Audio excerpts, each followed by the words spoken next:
বন্ধুরা, কোনো রকম ঝামেলা ছাড়াই এগ বিরিয়ানি রেসিপি আপনাদের সাথে শেয়ার করতে চলে এসেছি। ডিম আলু একসাথে সেদ্ধ করে আমি নিয়েছিলাম। এইবারে কড়াইয়ের মধ্যে সাদা তেল গরম করে ডিম আর আলু একসাথে ভেজে তুলে নিলাম। ওই তেলের মধ্যেই আদা রসুন পেঁয়াজ একসাথে বেটে একটু মশলা করে নিয়েছি। একটু মশলাটা তেলের মধ্যে ভেজে নিলাম।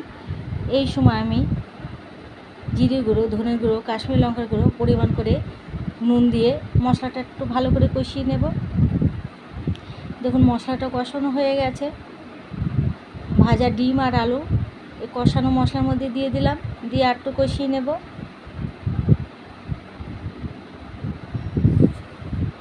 দেখুন কষানো হয়ে গেছে। কেওড়া জল, গোলাপ জল, কেশর একসাথে আমি বাটির মধ্যে ভিজিয়ে রেখেছিলাম, এই সময় অ্যাড করে দিলাম ডিম আর আলুর মধ্যে, দিয়ে একটু কষিয়ে নেব। যেই জলটা অনেকটা অল্প হয়ে যাবে ওর মধ্যে বিরিয়ানি মশলাটা অ্যাড করে দিলাম, দিয়ে একটু কষিয়ে নেব। এইবারে ঘি দিয়ে দেব আর মিঠা তো দিয়ে দিলাম। একটু নাড়াচাড়া করে নিয়েছি। ডিম আর আলু একটু তুলে নিলাম। এক কড়াইয়ের মধ্যেই হয়ে যাবে, কোনো রকম ঝামেলা লাগবে না। আগে থেকে রাইসটা করে রেখেছিলাম, রাইসটাতে নুন দিয়েছিলাম, নুন আর লবঙ্গ এলাচ দিয়ে রাইসটা করে রেখেছিলাম। এইবারে পরকে পরকে সাজিয়ে দেব। নিভা জালে করতে হবে এখন।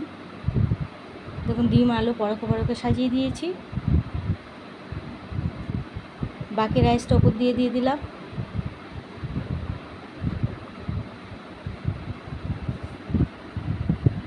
বাকি ডিম আর আলু ওপর থেকে দিয়ে দিয়েছি।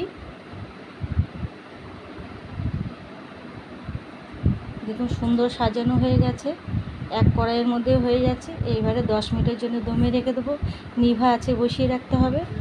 এইভাবে এগ বিরিয়ানি করলে খুব ভালো লাগে খেতে। দেখুন হয়ে গেছে।